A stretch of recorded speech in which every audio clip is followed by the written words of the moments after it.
quand même le camp du pouvoir ça ñu demoon ci plateau et tout ça dañ doon ne Pastef du bokk élection donc ils étaient catégoriques mais par la force des choses quand même gis nañ ne Ousmane Sonko a eu une certaine intelligence politique intelligence politique boobu moo ko may tey mu am bokkul gaa mais am na ouverture d'esprit bu ko permettre mu mën a am ay nit ñu bokk à la différence du PDS dal na leen ñaari yoon le PDS c'est un grand parti c'est un grand parti et après peut-être dinañ si gën a xuusaat encore parce que man j'ai mon observation deux élections présidentielles successives PS bokk ci PDS bokk ci les grands partis waxoon naa ko fii sont en train vraiment de disparaître suñ ko mënee waxee noonu de la scène politique parce que parti quand même li ñu ko xamee mooy nga conquérir le pouvoir donc dinañu ñëw certainement si donc pour Ousmane Sonko toujours par rapport ak ces candidats effectivement ils peuvent se consoler parce que gis nañ ne ñoom depuis sax au contraire bi ñu annoncé ne Ousmane Sonko bokkul mais Diomaye bokk na ñeneen ñi bokk nañu dafa am une certaine liesse bi nga xamante ni am na au niveau des réseaux sociaux autres les militants de Pastef les sympathisants de Pastef ñoom ñu ngi jubilé ñoom finalement ils ont même changé le discours ou bien ils ont réadapté le discours en disant Diomaye mooy Sonko c'est Sonko demul mais taxandeeru Sonko son numéro 2 mooy Diomaye donc day bokk ci élection yi ça veut dire que le Pastef day bokk ci élection yi te Pastef da ci taq parce que lu tax mu ci taq ils ont au moins 3 candidats yu nga xamante ni validés par le Conseil constitutionnel te instant bi dara mënatu leen téye ils vont aller aux élections sauf si vraiment il y a des désistements et autres mais je pense pas en tout cas ñu ngi noonu ñoom ils vont essayer d'organiser une stratégie par rapport à ça mais tey effectivement Ousmane Sonko il a eu cette intelligence politique là bi nga xamante ne permettre na ko moom demul mais bàyyi na ay ñooñam préparer leen ba ñu dem ba protéger na aussi ils ont gardé un mystère aussi autour des différentes candidatures donc soo leen laajee depuis le début disait le plan A jusqu'à Z c'était le plan mais gis nañ ne te jotoon naa la wax benn jour ma ne la man je crois pas trop en ces propos mais am nañu ay yeneen mbir yu ñuy préparer peut-être ils ne vont pas révéler ça avant l'heure parce que révéler avant l'heure aussi mooy nga exposer sa bopp tey par exemple mënoon fekk ñu révéler peut-être on aurait jugé le cas aujourd'hui ki nga xamante ni mooy Diomaye wala peut-être instant bi mu ngi taxaw ci procès et cetera mais yàlla dogal na ni boobu ba léegi gis nañ ne Diomaye donc amul benn condamnation bi nga xamante ne dal na ci koom voilà voici la situation. Cheikh man je constate loo xam ne peut-être mun naa ko tuddee prouesse. c'est que Ousmane Sonko est resté quand même dans le jeu. jusqu'à l'ultime seconde ñu bëri jàppoon nañu ne que xëy na du sax déposé mais fexe na ba am quittance am yóbbu un dossier même si dañu ne dafa incomplet mais à la fin gis nañu ne su fekkoon ne loolu kese la son dossier allait passer. oui là quand même man gis naa ci benn prouesse benn peut-être stratégie boo xam ne elle a été payante. oui même si in fine il n'est pas candidat. mais au moins il s'est maintenu dans le jeu. voilà ñu dem ba naan day bokk ak du bokk ci kuñ ne woon du bokk il est éliminé d'office. Ça quand même je pense que c'est à relever. Effectivement c'est une prouesse et comme ni ma ko waxee sànq c'est une intelligence politique tey mënoon na baisser les bras bàyyi peut-être depuis le début peut-être mu annoncé ne Diomaye mooy doon numéro 2 mooy dem wala kii mooy dem wala kii mooy dem mais ils ont gardé le flou autour ba nga xamante ni même le camp en face bi nga xamante ni mu ngi doon xool di yër seeni mbir mënul toon gis ne ni peut-être Diomaye mu ngi ci ginnaaw ak ñeneen ñu ngi ci ginnaaw ñu ngi leen di waajal. parce que même la candidature de Diomaye amoon ay peut-être werante. amoon ay werante léegi ñu dem ba ci biir aussi ñu gis naa sax ñi nga xamante ne dañ doon ne Ousmane Sonko dafay jaay ne peut-être moo gën a muus mais ñëpp xam nañ ne n'est-ce pas c'est Guy Marius Sagna qui est son plan B. mais alors ils ont attiré les projecteurs ils ont mis les projecteurs sur Guy Marius Sagna ba ñëpp yaakaar ne il a joué le jeu. Guy Marius Sagna dem France doxantu dans la diaspora et cetera ñu yaakaar ne moom la ndekete xam nga comme li ma la wax rek bon da doon waajal terrain bi pour ki li nga xamante ni mooy Bassirou Diomaye donc ils ont quand même entretenu le secret léegi beneen côté bi mooy Ousmane Sonko il est parvenu à maintenir n'est-ce pas les projecteurs sur sa personne. Oui. D'habitude au Sénégal on a coutume de voir que boo demee prison dañ lay fàtte. Ousmane Sonko mooy ki nga xamante ni depuis le mois de juillet je pense si ma mémoire est bonne il est en prison mais ba léegi chaque jour on il parle se passe pas un jour oui. sans Ousmane Sonko ñu wax ak ci ay mbiru Ousmane Sonko sans Ousmane Sonko ne fasse l'actualité. alors que même libre doon na toog ay jours peut-être duñ ko dégg. yenn saa yi du wax. mais même léegi en prison sa première stratégie xam nga bon nit moom da ngay xeex par rapport avec les moyens du bord. ba mu demee prison mu xam ne nii su ma toogee nangu baisser les bras peut-être n'est-ce pas dinaa commencer di nekk dans l'oubli sénégalais mën nañ ma commencer fàtte même suñ la fàttewul sax mais ils peuvent passer à autre chose. Parce que aussi on va pas passer toutes nos journées à penser à Ousmane Sonko, et cetera. Mais des hommes politiques ont été emprisonnés dans ce pays. Des hommes politiques on a vu voilà on en a vu. Abdoulaye Wade mi nga xamante ne mosoon doon président il est passé par la case prison. gis nañu Khalifa Sall gis nañu Karim Wade et cetera sauf le président Macky Sall donc ñooñu gis nañ leen avant ñuy quand même voilà nekk li nekk 100%. jaar nañu fi nga xamante ni mooy la case prison ils ont payé quand même de leur liberté léegi ñu gis Ousmane Sonko bi mu demee prison qu'est-ce qu'il a fait il a décrété une grève de faim grève de la faim bi nga xamante ni dafa def quand même mu am ay écho à partir de la prison même le ministre de la justice en son temps Ismaïla Madior Fall il est sorti pour dire que Ousmane Sonko a pris son café ce qui est quand même une parce que il a réussi à maintenir n'est-ce pas la lumière sur sa personne parce que mënoon na dem rek toog jàpp ñam mais il a même obligé le ministre de l'Intérieur le ministre de la Justice à sortir pour dire que Ousmane Sonko naan na café donc Ousmane Sonko sa grève n'est pas totale du jet total mais mu ngi naan café yenn saa yi donc ça aussi c'était une information Ousmane Sonko toog na prison ñu ne day def communiqué à 16h donc ou bien à 14h ñu gis ministre de la Justice génn n'est-ce pas def communiqué donc tout ça c'est pour aider un peu cela à aider n'est-ce pas à concourir n'est-ce pas à mettre Ousmane Sonko au devant de la scène. Mais grève de la faim boobu bul fàtte tamit nekkoon na fi ci benn coma. C'est ça lettre fuitée lettre xawma bulletin sanitaire fuité ba ñu arrêté ci ay agents de l'administration pénitentiaire exactement et le monde entier en a parlé exactement donc muy ay mbir yoo xamante ni donc franchement moi je pense que il a de l'intelligence politique c'est vrai ñeneen ñi gën nañ ko fi yàgg comme politicien mais je pense qu'il a une lecture politique assez lucide bi koy permettre moom d'aboutir n'est-ce pas aux différents objectifs qu'il s'est fixé maintenir cap bi ba ñëpp ku déposé Ousmane Sonko déposé na Ousmane Sonko bokk na en tout cas te amul fiche de parrainage amul attestation CDC def na ba fexe na ba conseil constitutionnel wax ci ab mbiram donc ba rendre décision alors que peut-être Ousmane Sonko bon mënoon na doon ki nga xamante ni du sax déposer parrainage du sax dem ba nga xamante ni conseil constitutionnel dina étudier li nga xamante ni mooy recours am bay koy jox raison par rapport à l'administration bi nga xamante ni moo nekk fii territoriale aussi mais mu xool tamit li nga xamante ni mooy en tout cas affaire Mame Mbaye Niang bi nga xam ne nee nañu moom moo tax Ousmane Sonko définitivement mënul bokk donc mu doon li nga xamante ni il a réussi une prouesse quand même man je pense que c'est l'absent le plus présent comme je l'ai dit parmi les politiciens qui sont au Sénégal actuellement. Alors Cheikh am na tamit xëy na loo xam ne nit dañ ko doon wax mais tey bu ñu yegsee ci moment bi je pense que war nañu aussi mun a def ci taxaw seetlu keroog dégg naa El Malick Ndiaye ci benn émission bu mu doon def mu wax ne Ousmane Sonko bu fekkul woon ne liste suppléants yi moo jàll il n'aurait pas peut-être tey assez de députés pour ñu parrainer ko xëy na wala bay parrainer waale keneen parce que Habib Sy bokk nañ ñoom ci ñi jàpp torop ci parrainage parlementaire am donc liste titulaire ba su jàlloon El Malick nee na presque daf ko joxe woon lu ci gën a bari en tout cas ci député yi daf ko joxe woon waa coalition bi et tout xam naa pour éviter ñu ne boulimie la amee mais c'est la liste des suppléants qui est passée alors que foofu la gënoon a yóbbu ay nitam quittance bi on ne sait par quelle peut-être magie la ci Ayib jot mais xam naa ne bu Ayib yéexoon 5 minutes quittance bi du génn CDC ñoom dañ leen yàgg dégg ñuy wax yàlla la main de Dieu derrière mais est-ce que tey suñu yegsee fii c'est pas vraiment pour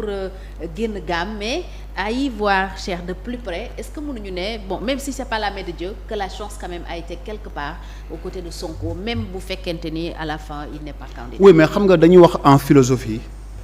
comme on va sortir un peu du cadre rationnel mais c'est pour mieux revenir dans le cadre rationnel mooy la philosophie dit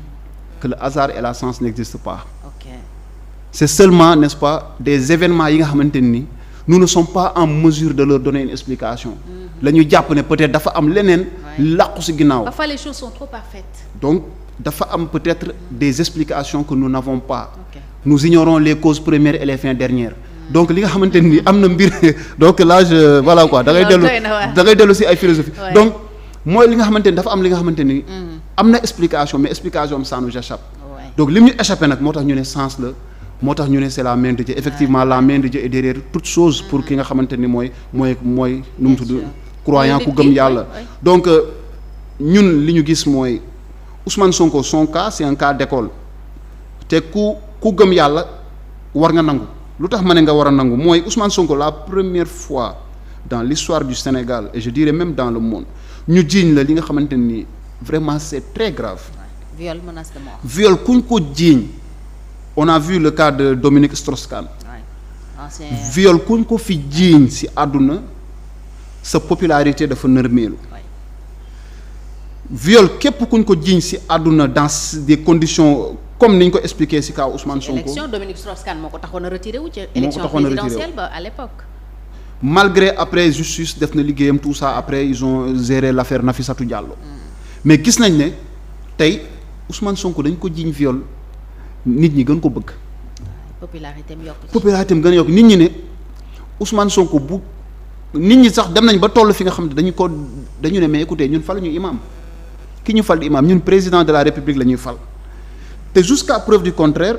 en tout cas le viol dont il est accusé n'a pas été prouvé devant les tribunaux donc on va dire qu'il est innocent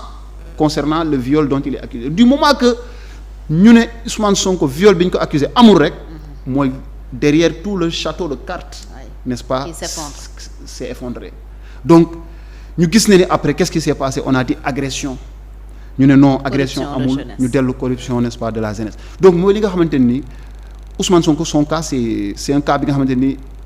nañ jàpp ne yàlla c'est un phénomène day am ci société à des époques déterminées mu am ay nit ñi nga xamante ni dañuy génn mais ñoom seen bopp sax ils maîtrisent pas ce qui leur arrive Ousmane Sonko mooy ki nga xamante ni yoon jóg na nee na damay jëli Ousmane Sonko n'est-ce pas le peuple s'est dressé te Ousmane Sonko il le rappelle nee na bu doontoon le peuple sénégalais peut-être da doon fekk pare nañu ak moom yàgg na donc ce leader bi nga xamante ni peuple bi malgré n'est-ce pas ses imperfections parfois malgré son langage va-t-en-guerre peuple bi dañ ko gën a naw gën ko bëgg n'est-ce pas gën ko jox nopp tey la jeunesse sénégalaise en grande partie j'ai pas de statistiques exactes mais gis nañu quand même Ousmane Sonko ñu bëri ñu ko topp ay jeunes lañu mais su ma nee ay jeunes lañu damay léger sax parce que je vois les magi Pastef ñi nga xamante ne aujourd'hui c'est ay mag lañu parce que dama doon bëggoon wax jeune rek yem si mais boo xoolee ginnaaw bi nga gis ay magi Pastef waaw donc et cetera nga xamante ne Ousmane Sonko finalement du ay jeunes rek a topp ay mag topp nañ ko parce que dafa am discours bu bees bu mu indi discours bi nga xam ne moom méngoog jamono parce que xam nga dañuy ne soit on est en avance par rapport à son temps ou bien on est en retard ñun suñu politiciens yu bëri dañu nekk en retard par rapport ak les aspirations n'est-ce pas de la société jàpp nañ ne ba léegi ñëw may la 5000 francs solo la t-shirt dugal la si car may la sandwich loolu mooy déterminer léegi sa choix léegi les gens ils ont dépassé ça parfois sax bu la politicien joxe loolu sax gars yi dañuy reetaan day gis gars yi jël ba pare publier ne politicien bi 5000 francs la ma jox pour naa sol t-shirt am et cetera donc les Sénégalais ont dépassé ça te éveil des consciences Sénégalais yi loolu nga bëgg Sonko nga bañ ko contribuer na da nga koy nangul parce que avant Sonko quand même man gis nga dafa am sama benn xarit bu ma mës a contacter il est aux États-Unis il s'appelle Balé ñuy waxtaan benn jour en 2019 mu ne ma loo yaakaar ci Ousmane Sonko est-ce que tu penses qu'il va gagner les élections ma ne ko man su ma gis-gis mooy Ousmane Sonko ce sera une surprise mu gagner élection 2019 mais c'est quelqu'un qui peut gagner une élection présidentielle parce que je pense que son discours pour le moment dafa desee tasaaroo ba jusqu'à la base parce que Ousmane Sonko moo ñëw di la wax ay inflation le Sénégalais lambda en son temps soo ko waxee inflation c'est un discours venu d'ailleurs ñu lay wax gestion des deniers publics ñu lay ne fiscalité n'est-ce pas au niveau de l'Assemblée nationale la détermination du budget etc la gestion du pétrole des ressources le foncier Ousmane Sonko donc yi nga xamante il a remis n'est-ce pas en selle les vraies questions yi nga xamante ni Sénégalais soxla nañu les contrats te yooyu Sénégalais daaw ko lijjanti déedéet Sénégalais daaw ñu ko lijjanti Sénégalais ceeb bi yokku na meew mi tu yokku na gaz manqué na peut-être ils étaient plus dans ça n'est-ce pas mais gis nañu da ngay gis sax léegi ñu organiser une cérémonie wala un spectacle boo xamante ni c'est ludique nga gis ñu ne non lii daf ñu tardeel avant les Sénégalais ils étaient plus dans l'amusement bëgg n'est-ce pas vivre n'est-ce pas la belle vie etc et autres mais sans jamais se poser les vraies questions les questions voilà non les questions de souveraineté les questions de souveraineté si diggante 2014 ak léegi mais questions de souveraineté les Sénégalais ils en parlent presque tous les jours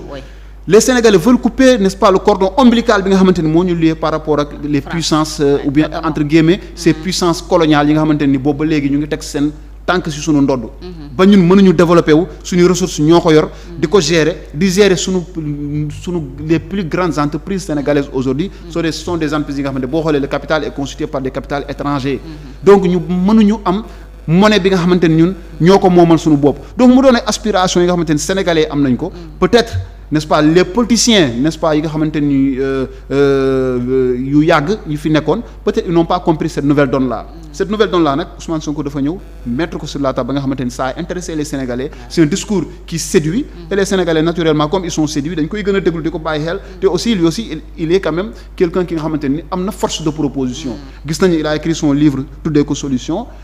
qu'on soit d'accord ou pas en tout cas il a proposé n'est-ce pas donc c'est des questions yi nga xamante il faudra peut-être en parler Ousmane Sonko aussi doon na candidat bi nga xamante ni mais écoutez quand il a fallu se lancer en politique qu'est-ce qu'il a fait il a organisé n'est-ce pas un grand meeting bi nga xamante ni il a convié la presse nationale internationale ñëw toog jàkkaarloo ak nit ñi des questions ouvertes n'est-ce pas permettre aussi comme ça se fait à l'américaine donc nga toog nit ñi poser ay questions yi ñu bëgg poser nga trouver des réponses on a vu. et en direct ñëpp di déglu. d'autres l'ont copié d'ailleurs. donc voilà après donc ça veut loolu dire que c'est une méthode. c'est une bonne méthode c'est une méthode père ba pare aussi. et man loolu dégg naa même ñu faree dans le camp adverse di ko rafetlu. mais bien sûr parce que en fait avant li ñu doon gis mooy c'est le politicien qui vient il a un discours il nous lit le discours il rentre. Donc après c'est fini il fait des promesses même les questions peut-être les questions qui lui sont posées c'est des questions qui ont été validées à l'avance mais gis nañ ne ça a été une prouesse mu ñëw toog inviter tout le monde je cite ñi nga xamante ni ce ne sont pas forcément des gens yi nga xamante ni acquis à la cause de Ousmane Sonko Cheikh Yérim Seck était là-bas Maïmouna Ndour Faye était là-bas et d'autres journalistes yi nga xamante ni virulents n'est-ce pas par rapport à la personnalité de Ousmane Sonko et aussi par rapport ak li nga xamante ni ay idées yu muy véhiculer mais quand même il a tenu n'est-ce pas dans le calme dans la sérénité d'apporter des réponses léegi nag après les gens ils ont eu à apprécier s'ils sont satisfaits ou pas des réponses donc en tout cas dafa doon koo xamante ni dafa solalaat n'est-ce pas politique Sénégal beneen mbubb bi nga xamante ni moo gën a méngool donc je pense que voilà ça va pas changer c'est comme ça que ça va aller donc ce sont les politiciens aujourd'hui qui doivent quand même savoir que la donne a changé et que ñoom ñu jéem a adapté wu. D'accord avenir am mënaguñ ci wax trop parce que y a des procès il y a des dossiers en tout cas pendant devant la justice donc faut que ñu xaar lool peut-être pour mun a def une lecture sur ça mais probablement su fekkee un de ces candidats passe mun nañu séntu ne quand même ay mbiram dinañ ko lijjanti du yàgg dara peut-être inéligibilité bu 5 ans boobu dootu ci nekkati mais ñu avancer tuuti Cheikh wax ci quand même divergence yi nga xam ne ñu ngi koy dégg au sein maintenant de toujours Pastef wala seen coalition yi ndax dégg nañu